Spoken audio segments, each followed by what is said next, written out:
Welcome, everyone, to another episode of Distant Intimacy.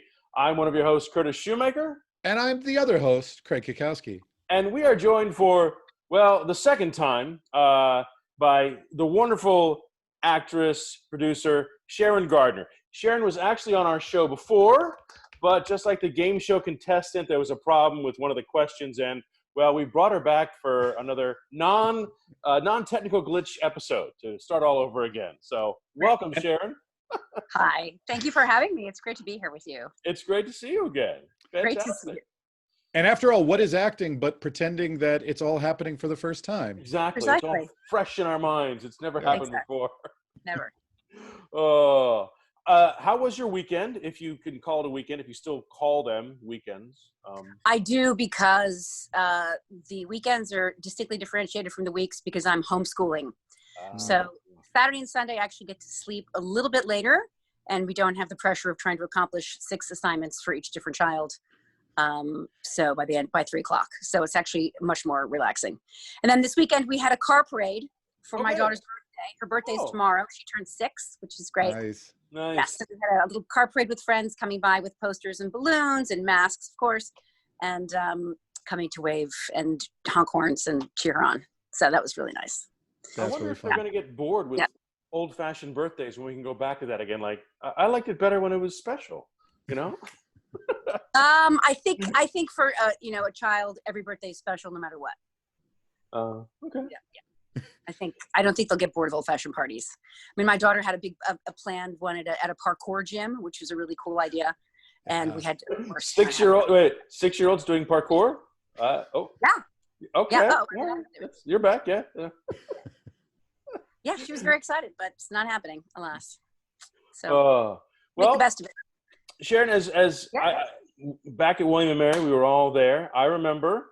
Was your first show what I remember it to be? Now, especially the second time around, as my girlfriend in House of Blue Leaves. That's correct. I was Corinna Stroller. That's right. The palest girl in the school with the fake tan.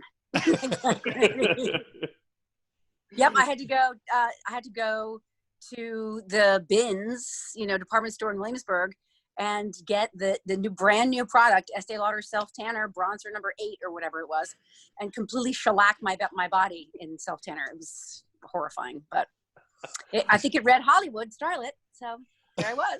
But I had a blast. What a great show that was. I think one of my biggest memories of that show was doing Act 2, where I'm doing in the yoga position with the tea bags and doing that whole scene and coming off stage, and whoever was stage managing, and I can't remember who, said, and this is after I've been sitting cross-legged in a yoga pose. I came off stage and she's like, your fly is down. I go, great. So, all right. Excellent. Okay. Wonderful. That's fantastic. I don't think I've heard that story before. That's good. Now, that was my last show, but then you and Craig continued on to other shows together, William & Mary. We did. Yeah. We did Funny Thing Happened at the Forum. We did, most importantly for me, we did Live the Mind. Yeah, that was a really intense show. I think particularly for you and Christian had the most difficult roles in that, like your character had undergone a lot of trauma. The weird thing about that show to me is I had so much makeup on, aging me and giving me a beard, and now I look like that guy. I aged into that guy. You have, yes. So you definitely have more of a West Coast sheen to you. You're not that gruff hunter, bear in the woods kind of guy. No self-tanner needed. Yeah. No, exactly. But what are your memories of doing that show and working with Dr. Palmer? Yeah, it was Dr. Palmer, yeah. Yeah, it was Dr. Palmer, yeah. That was an incredible show for me. It was a really powerful kind of, really awakening to my full range as an artist, and really incredible to kind of sink my teeth into that character who's going through so much, of course, who was fighting to be an actor in her own life, wanting to do community theater, and her husband, refusing to let her, and the ensuing trauma. And what an incredible story. And just all the great Shepherdian themes, there they were. Yeah. It's a powerful show. And we did Romeo and Juliet as well. You were a Capulet. I was a Montague. So. Yep, that's right. And did you do 6 Characters in Search of an Author with us, or were you gone by then? I was the prop master for that. Oh, okay. I thought you was were involved somehow, but I didn't remember you being on stage. Yeah, I was responsible for finding the dog. Jerry asked me to get a very specific breed of dog, and I got a dog that peed on you. You didn't have to hold the dog, did you? I did not know. No, I forget who it was, but somebody had to bring out this poor dog for 5 seconds every night, and without fail, it peed on the actress every night. This is a live dog? Live dog, yeah. Okay, all right. Jerry would not settle for a stuffed dog. No, that's right. We all know the rule about dogs, though. We shouldn't have done it. Yep. No dogs, no kids. Exactly. Oh. And then you, if you were in, what was your last show at William and Mary? Romeo and Juliet was the last show when I graduated, yeah. But we also did Virginia Shakespeare Festival the year that almost did not do it. Like, we were hired as interns. Okay. And they didn't have enough money to do a full-fledged production, but we got to star in Comedy of Errors, which was really fun. That's right. It was fun. Yeah, I'm living in the dorm. And then that summer, I also, the week after we finished Comedy of Errors, I was hired as the magician's assistant at Busch Gardens during the ice show. Wow. So I did 5 shows a day on the ice as the magician's assistant, being levitated, being sawed in half. It was an amazing experience.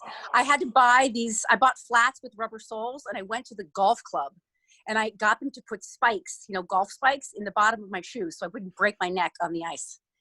It was just so incredible. So I learned all the tricks, but the magician was a coke fiend. He was so weird. Of course he was. Of course. And then I was in the women's dressing room with all the skaters. And the skaters, I was there. I had so much free time in between. I would either ride roller coasters, but I was also reading Salman Rushdie at the time. So it turned out to be like the perfect book for the mayhem of being in the world of ice skating for a week. It was really wacky. Yeah, that's very, Greg, very did cool. you ever work at Busch Gardens? So, that's just my only week at Busch Gardens was that week. Greg, did you ever pull a week at Busch Gardens? Never did. We shot a bunch of theater people probably before you got there, because it might have been my freshman year or early sophomore. They called over to a bunch of us saying they were shooting a commercial for the Loch Ness Monster. Okay, that's a great coaster. They wanted us to ride in the coaster, and they could take photos of and so they switched us out the front row. We did it 5 or 6 times, and we're exhausted. And then they wanted both cars in the loop at the same time, so they wouldn't stop it. They just kept running us through and through and through like 20 times. And I finally literally crawled out of the car and said, I'm getting out. And they had to stop the car because I couldn't do it anymore. Oh, wow. I think Mary Stillwagon was like, come on, let's go. I go, no, I'm done. I'm guessing non-union gig. Non-union, non-paid, but hey, you get to ride the Loch Ness Monster. So yeah. Yeah. That's so fun. Sharon, what was for you after William and Mary? DC, back home? So back to DC. I'm from Arlington. Craig, you didn't do Medea, right, with us? You were I was the sound operator for Medea. Sound operator for Medea. Okay. I was in the booth with Ellen Lee watching that whole show. Okay. Yeah. Okay. Great Ellen Lee. That was I ended up doing, you were in the Greek chorus. Yes, I ended up doing the Oresteia in New York. I spent a whole season understudying at the Pearl Theater Company, and we did the Oresteia. So I ended up understudying 6 roles for all 3 plays in that, which was wacky. But it was really nice to get a taste of it at William and Mary with Medea with Jerry. They never should have gone. We'll never forget that. Man. So after, I went to DC. I had trained at Studio Theater before I even went to college. My senior year, I took off Fridays at school in high school and trained with Joy Zyneman at Studio Theater. I'd already been there for a couple of years working with Marcia Churchill. So that was great foundation. And then I did the Source Theater Theater Festival that summer after school. So this is summer. And then we won the Producers Award for Best Ensemble and Best Play, if I recall. And then, so we got an opportunity to extend all through the fall. So we did the show September, October, November. I think we closed in November. And then I moved to New York in following February. Moved to New York on Oscar Day, which was, I thought, this is a harbinger of things to come. And I sat next to, on the train, rather, I took Amtrak. I took Amtrak, and my seatmate was a fellow who was a big supporter. He was on the board at Wilma in Philly, which is where he was from. And then he was a supporter of Theater for New Audience. So introduced me to Jeff Horowitz. So I ended up interning at Theater for New Audience. And there I met Floyd Rumor, who was running the Arts and Ed program there. And we ended up joining together. He taught me Michael Chekhov technique. And then we ended up forming Chekhov Theater Ensemble and Stages of Learning, which was the Arts and Ed program from Chekhov Theater Ensemble, which was great. So I worked with the company for years. I mean, we did Scottish play. I did Durang's Baby with the Bathwater. You're in your garage. It's okay. You can say the name. You're in your garage. It's okay. No, it's a performance space. It's a performance space. That's true. It is a self-taping studio. This is my self-taping studio. So no, it is. I cannot say it. Yeah. I'm not going to curse myself, especially in my own garage. Okay. Yeah, my performance garage. Yeah. So I did a ton of work with the company, and then I was working as a teaching artist for a number of years. I taught. We did mostly Shakespeare Foundation pieces, usually residencies, 8 to 10 weeks, sometimes 12, sometimes a full year, depending on the program, with grades 3 through 8. So I did that for a number of years in New York.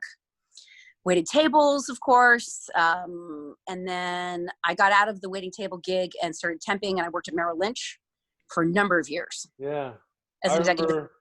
I remember we chatted before that you, I think it's relevant today, what you told us about the show you were working on before September 11th and how that all happened and what the show was and what you were talking about with, I'd really like to hear about that again, because what we're dealing with the Floyd situation now and people's, it's really important to hear. So you were doing a show about a Caucasian, a white American woman converting to Islam. Not quite. I was doing close. So I was doing Isabel Eberhardt's story in a play called New Anatomies by Timberlake Wertenbaker. And Isabel Eberhardt was a Swiss native. Okay. Yeah, and she was born in the 19th century, and in the early 20th century, she moved from Europe to North Africa and converted to Islam and actually dressed as a man to be in disguise. Wow. Obviously, women did not have a lot of freedom in North Africa by themselves. And she, went on horseback and basically traveled with herself with a companion all through North Africa and studied and worked as a translator, as a writer, has beautiful texts that she wrote, but this play is about her and about her experience. She became quite famous, actually. I was caught up in a trial. She ended up actually, strangely, drowning in a flash flood in the desert. That was the end of her life. And she was still only I think it was in her late 30s when she died. But it was an incredible play. I started working on it with my dear friend Holly Durr, who's now running the directing graduate program at Memphis. And she was getting her MFA at Columbia at the time. So we were doing it there as her thesis production, actually. We worked together a number of times before. We did Chuck Mee's Big Love that spring. And from there, I was planning on going to London. This is summer of 2001. I went to London and studied at the National Theatre. And then from there, came back with already a great deal of kind of historical work being done and some text work being done on Isabel.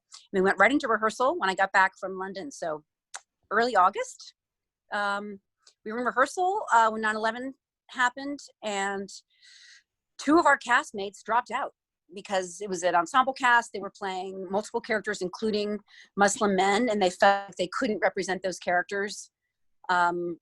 And it was really disturbing and upsetting to feel like these artists were making a choice that stepped away from the power of theater to engage in dialogue and to connect with the audience empathetically with people who were not in their own worlds. It was just a missed opportunity, I thought, in a really disappointing decision as the company to have to then shift from a full production mode to then some kind of hybrid. Holly kind of had to redo the text. She kind of made it very meta experience about doing a play, about having done the play that was then kind of capsized by this experience. And it was intense. I mean, we went forward doing a version of this text, but really discussing, why did Isabel make this conversion? What was it about that was important to her, that spoke to her as an individual on a spiritual level? What was it in the society that she missed? so many questions involved about making choices. And it was really important for us to have that dialogue. So I was really glad to keep doing the work, especially I was one of those people who, was basically running away from the towers as everything happened, because I was working at Merrill Lynch. So yeah. It's a shame that it didn't get to be performed fully, and the fear, the hysteria that was happening at the time, the misunderstanding of cultures and religions, but especially of people, that unfortunately we still see going on today, even today as we chat. It's a shame that some actors didn't want to participate and didn't want to portray, or be seen as portraying someone who at the time was considered the enemy. I mean, I've got a death threat. I think we may have got more than one. Yeah, it was really disturbing. I mean, we were all really committed to the work, those of us who'd remained in the cast. And I felt like, we had really good experiences with our audience and tried to really make some connections. So I hopefully theater can do the same thing in this moment. I mean, we're in this moment of, we have a 5 o'clock curfew tonight. Yeah, we got a buzz on our phone about the curfew in New York City tonight. That's one of the things I remembered most from Chris Bowles' class when he talked about theater, is on the stage at PBK with the chalkboard that rolled out, he was drawing the cyclical nature of theater, where an idea is presented and an audience sees it, and maybe they experience it, and maybe someone's attitude changes, and then years or generations later, that new idea is then presented on stage, and the circle comes around and around and around.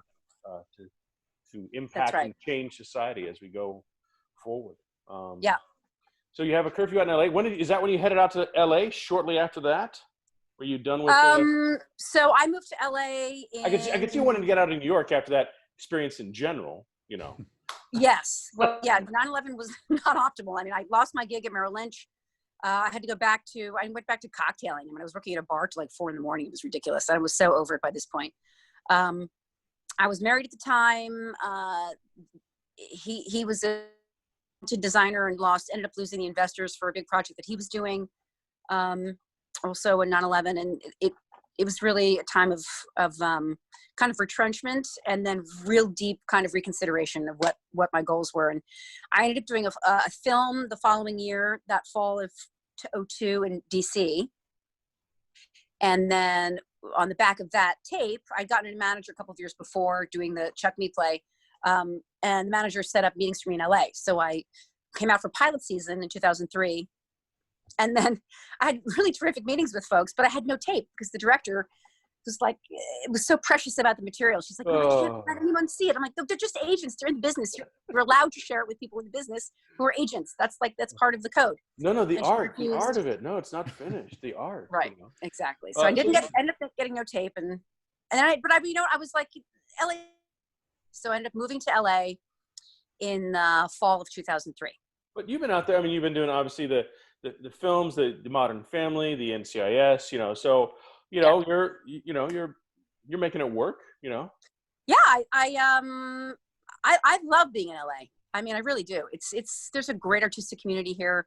It's from all over the country. There are tons of folks from Chicago.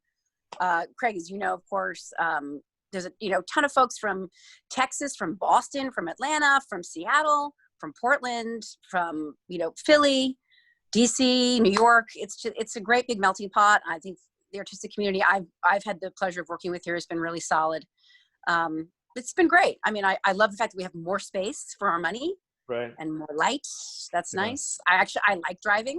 I mean, I don't like driving all the time, but I don't mind driving. I love listening to music in the car, so that's good. Have you taken, now I'm sure you took classes, you trained in New York, and did you continue on and take occasional classes or workshops in LA? Oh, I studied with Warner Laughlin for 10 years here in LA at the Warner So Laughlin what's the difference? You've done them both. I hear from different people. What's the difference between LA and New York acting teachers and experience for people?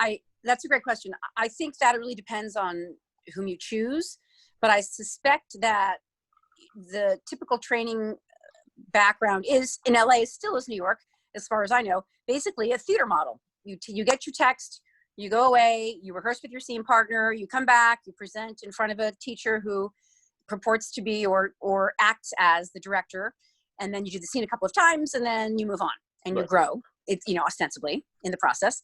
Well, Warner's technique is not like that at all. I mean, the class format's different. So you go to class, find your own partner, choose your own material. You don't rehearse it at all, except for the work that you do yourself.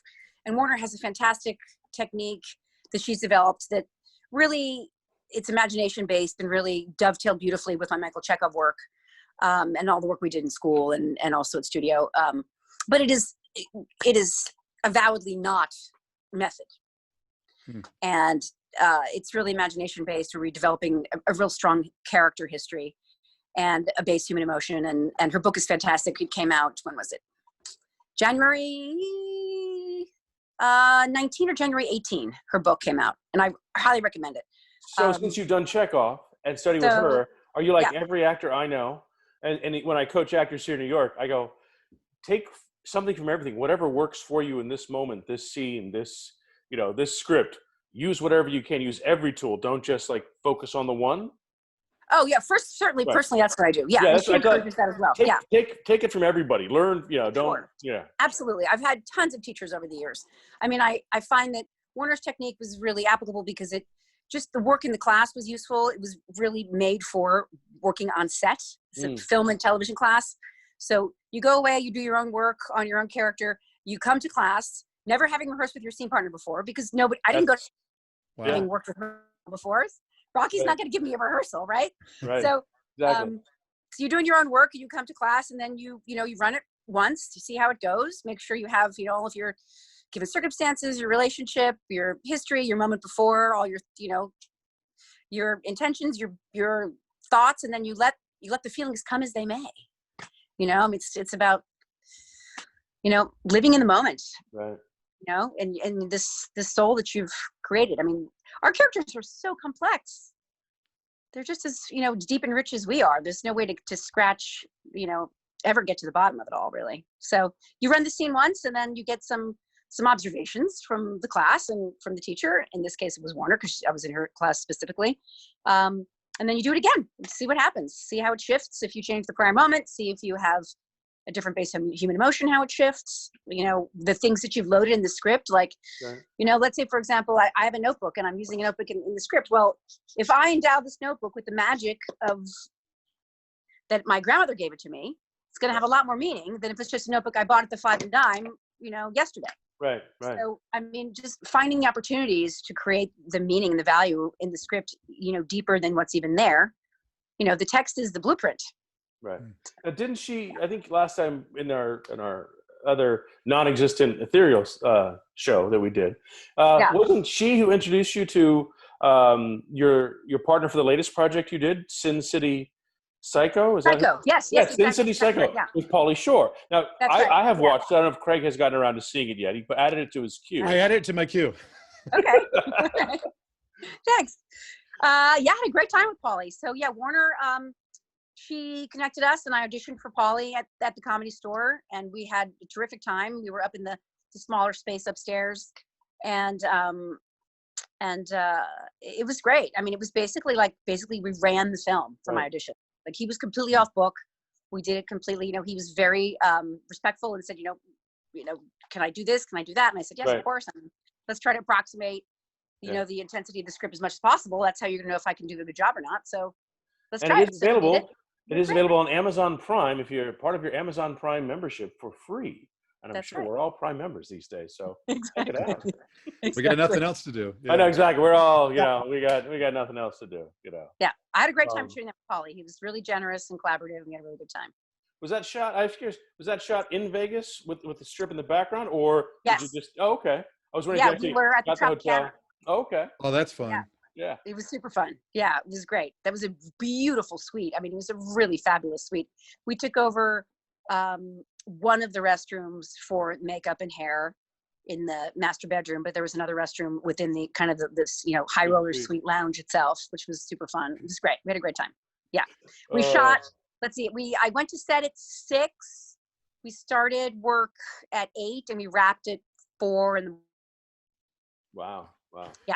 And now, having So just fun. went into I haven't been to a casino in a couple of years, but could you imagine walking through a casino now with what's going on? It just boggles my mind. The you know, it's just like, and the casinos I think are reopening like next week or something. I think June 4th, I think is what I heard. God. Yeah. Which I can't imagine. I cannot imagine. Oh. I don't find gambling pleasurable at all. So I'm generally not a Vegas type. Yet you're an actress. Okay. All right. Fine. But what, this whole thing is a gamble. What are you talking about? The gamble of the career is enough. Yeah. That's Okay. enough. Right. That's precisely right. Okay. Right. Yeah. Yeah. I don't need Okay. any more uncertainty. Yeah. Okay. Tell us about the rock band that you're singing in. Oh yeah. So I'm in my kids went to a preschool here in LA. We're a really strong community, and we have a parent rock band called the Mother Fathers. And I'm have 6 standing regular vocalists. I'm just one of them, but I usually cover like 4 or 5 or 6 leads depending on the show. And then I do backup on basically every other song, like 25 other songs. And it's so much fun. I have to tell you, it's a total blast. What are some of your solos? Let's see. I did, I always do Middle of the Road by Chrissy Hynde and the Pretenders. Okay. Love Chrissy Hynde. In fact, I would love to do a biopic of the Pretenders. That's like one of my master dreams. Oh, that'd be amazing. Yeah. Love that. I love Chrissy Hynde. I love her. And then I did a duet. We had our last show was in Santa Monica at the Trip in December. I did a duet with one of my partners, Matt. We did Under Pressure. So I did the Freddie Mercury line and he did the Bowie line, which is a great song for this moment. I thought it was perfect. Yeah. It was even more relevant now than it was even then, but a great song for the moment. I did Havana by Camila Cabello, that was a reach for me, I have to say. That was our pianist, Maddie. Something a little more modern. Yeah, and I was like, oh, that was a lot of work. I mean, like I had to find the rhythm of that. So the rock stuff was easier for me, just because I come from a DC rock background. But the Havana song was great. I had a blast doing it. So is it on Spotify? Is Mother's Fathers available on Spotify? Can we download? No, we have no recordings. No, but we have a website. I think we're motherfathers.com. So people go there and check. We have recordings on the Mother Fathers website, so you can see them there. But we almost always do a gig every year at the Roxy on the Sunset Strip, which is a blast. That's it's legit. Blast. Yeah, it's super fun. Yeah, it's great. And that's just a benefit for the parents. It's free of charge, and we just have them come, and then we always play the gala, the fundraising gala every year as well in February. So this year our gala was great. Last year it was 80s prom themes. We did all 80s. So I added Sweet Dreams by Eurythmics to my roster. I did one verse in Don't Stop Believin'. So I did the second verse in that. We have some really, really talented players, like 13-piece band. It's super fun. So Zoom has given us our time warning, as I'm not going to for Zoom. But so we still have some time. So what's next on the horizon? What are you cooking? What are you working on? What's your? I had my first producer session on a Zoom call in the beginning of May for a recurring on this really phenomenal show called Artificial, which is on Twitch TV. I ended up not booking it, but it was terrific to connect with the EP. I'd done a pilot with him in 2017, so that was nice. But I'm doing a lot of workshops, connecting with a lot of casting folks. And now that we're kind of in the situation, I can actually meet people in New York I would not have met otherwise. So that's been really cool. So I'm writing a pilot kind of based on my experience in the band, but it also has a lot of nature. I don't want to put, that's enough. There's a lot of nature. That's all I'm saying. Nature, kind of like a mother-father band in nature, kind of like an eco-Peyton place. I kind of like this. Has got some vibe. Kind of, yes. Soap opera vibe there. Well, it's going to be a dramedy. It'll be a dramedy. Dramedy, excellent. Okay. Oh, is it? Oh, it's Glee after they've graduated and lived their lives, and now. I like it. No, not quite. You sell your own show, Kurt. Okay. Yeah, exactly. That's true. Yeah, no, I'm not pitching it yet. I'm not quite there. So working on it though. But that's really fun. And then I actually had worked on with 3 friends working on a web series that we started working on last fall and developing. But in this pandemic situation, we're kind of rejiggering it and trying to figure out where to go next for that. But I'm excited that I think that when production starts again, we will be busy. Right, Craig? Right, Kurt? I think we will. Yeah. Be busy. Fingers crossed. Yeah, We'll be busy. I think we will. We'll see. So there'll be yeah, everyone's keeping their irons in the fire and making sure they're staying connected, because once the gates open up, I think it's going to be a mad scramble to get content out there for everyone. I think so. Yeah, I think so. Oh, But trying to keep it all happening amidst homeschool, which is over in 2 weeks. No? Yay!